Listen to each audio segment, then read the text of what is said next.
Hello everyone, welcome again to the class. और आपका इस क्लास में बहुत बहुत वेलकम है। और जैसा कि आप लोग जानते हैं कि हम ट्रांसलेशन पढ़ रहे हैं, टेंस पढ़ रहे हैं। जैसा कि हमने उसके पूरे रूल रेगुलेशन हम पिछले की वीडियोस में पढ़ चुके हैं, ठीक है। तो अब हम उसकी प्रैक्टिस कर रहे हैं, जिससे कि आपके बोर्ड में आने के चांसेस बहुत ज़्यादा हैं।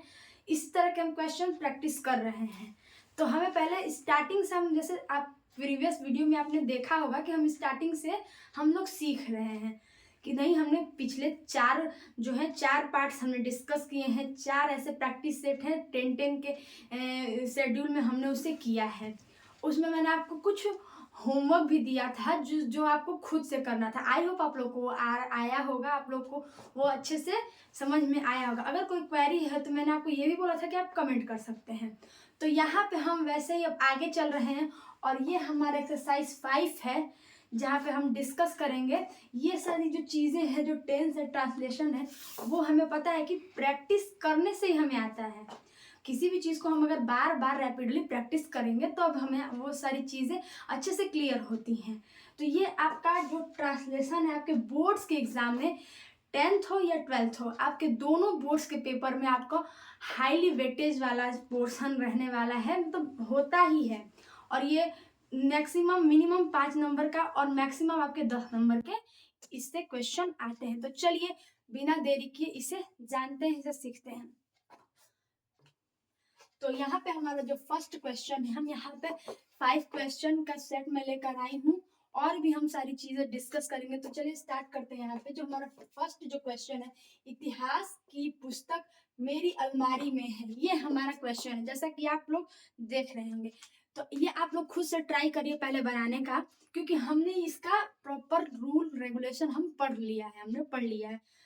तो इसको देखते हैं पहले। इतिहास की पुस्तक मेरी अलमारी में है। तो हमें यहाँ पे जो सब्जेक्ट है, एज सब्जेक्ट जो करता है, हमें समझ में आ रहा है यहाँ पे कोई सजीव कर्ता तो उपस्थित है नहीं। यहाँ पे कोई सजीव कर्ता तो उपस्थित है नहीं। आपको ये जो सेंटेंस है, इसको पढ़ने से ही हमें पता चल रहा है कि नहीं, यहाँ पे कोई सजीव कर्ता नहीं है। ये नॉर्मली एक सेंटेंस कहा जा रहा है। जैसे कि हम कहते हैं बिल्ली मेज पे है, या फिर बिल्ली जमीन पे बैठी है। इस तरह का सेंटेंस जैसे हम कहते हैं, वैसे ही जैसे हम कहते हैं कि बुक अलमारी में, वही इतिहास। लेकिन यहाँ पे थोड़ा सा चेंज कर दिया गया कि इतिहास की पुस्तक मेरी अलमारी में है। तो चलिए इसे ट्रांसलेट करते हैं। इसका ट्रांसलेशन हम कैसे करेंगे, तो यहाँ पे हम यहाँ से हम कर देते हैं, जिससे आप लोग को अच्छे से विजिबल हो। इतिहास की पुस्तक, तो book of history, book of history, book of history. इसके बाद ये हमारा एज अ सब्जेक्ट वर्क कर रहा है। Book of history is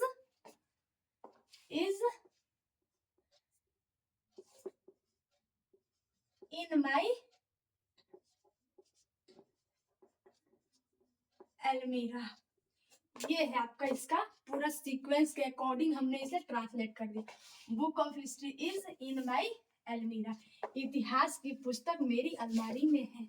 I hope आप लोग को समझ में आ रहा होगा कि इतिहास की पुस्तक मेरी अलमारी में है। इसका हमने ये ट्रांसलेशन कर दिया है, ठीक है। अब हम नेक्स्ट वाला जो सेकंड क्वेश्चन है हमारा, उस पर चलते हैं। जो क्या है, नीली पतंग सुंदर है। नीली पतंग सुंदर, ये बहुत ही इजी क्वेश्चन है। इसमें ज्यादा कुछ वो नहीं, सोचने वाली बात नहीं है। आप लोग इजीली आप लोग इसे कर रहे होंगे, मुझे लग रहा है कि आप लोग इसको इजीली ये आ रहा होगा। नीली पतंग सुंदर है। Here we solve it that क्या, blue kite is beautiful. Blue kite is beautiful, ये आपका इसका ट्रांसलेशन है सेकंड नंबर का। नीली पतंग सुंदर है, ब्लू काइट इज ब्यूटीफुल। और यहाँ से इसका फर्स्ट नंबर वाला जो है, यहाँ से इसे फर्स्ट नंबर वाला है, book of history is in my almirah. नीली पतंग सुंदर है, इसका है blue kite is beautiful. Blue kite is beautiful. अब नेक्स्ट आगे चलते हैं, जो है हमारा थर्ड नंबर का क्वेश्चन। पृथ्वी सूर्य के चारों ओर परिक्रमा करती है। पृथ्वी सूर्य के चारों ओर परिक्रमा करती है। ये हमारा क्वेश्चन है। आप लोग इसको खुद से ट्राई करें पहले ट्रांसलेट करने का। पृथ्वी सूर्य के चारों ओर परिक्रमा करती है। परिक्रमा का होता है रोटेशन।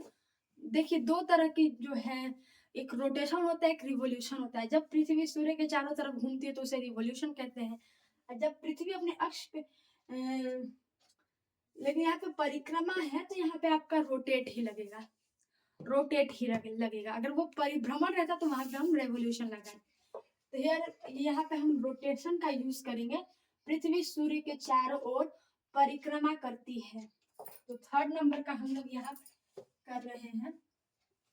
ये फर्स्ट नंबर का, ये सेकंड नंबर का है। थर्ड नंबर का हम लोग यहाँ पे कर रहे हैं अर्थ,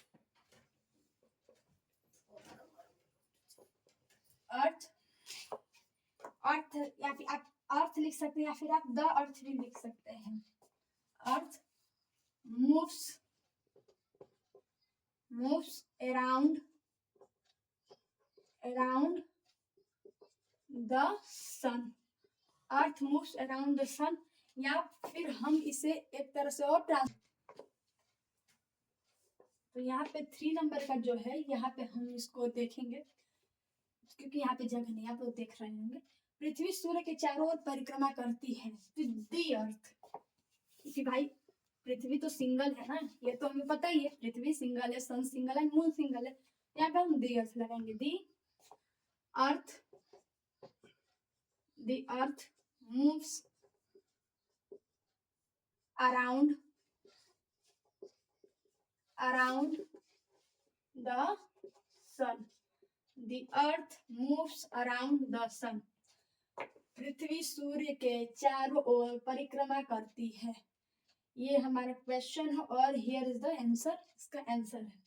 ठीक है, अब जो 4th नंबर का क्वेश्चन है वो हम देखते हैं। यहाँ पे चंद्रमा सूर्य से छोटा है।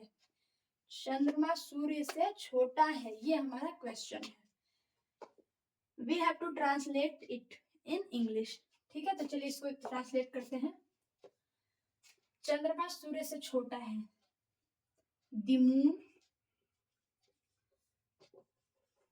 The moon is smaller than the sun। The moon is smaller than the sun। चंद्रमा सूर्य से छोटा। ये जो स्मॉलर यहाँ पे लगा है, ये कंपैरेटिव डिग्री का ये एडजेक्टिव है। कंपैरेटिव डिग्री के पास हमेशा ऑलवेज देन का यूज होता है। ठीक है, the moon is smaller than the sun. अब जो नेक्स्ट और जो हमारा लास्ट क्वेश्चन है, दैट इज कावेरी नदी दक्षिण भारत में है। कावेरी नदी दक्षिण भारत में है। इसे हमें ट्रांसलेट करना है। तो ये आपका होमवर्क रहने वाला है, आप इसे खुद से ट्राई करें। अगर आपको कोई क्वेश्चन है, कोई क्वेरी है तो आप जरूर कमेंट बॉक्स में कमेंट करें, मैं उसे जरूर उसका आंसर दूंगी। Thank you. Like, subscribe and comment.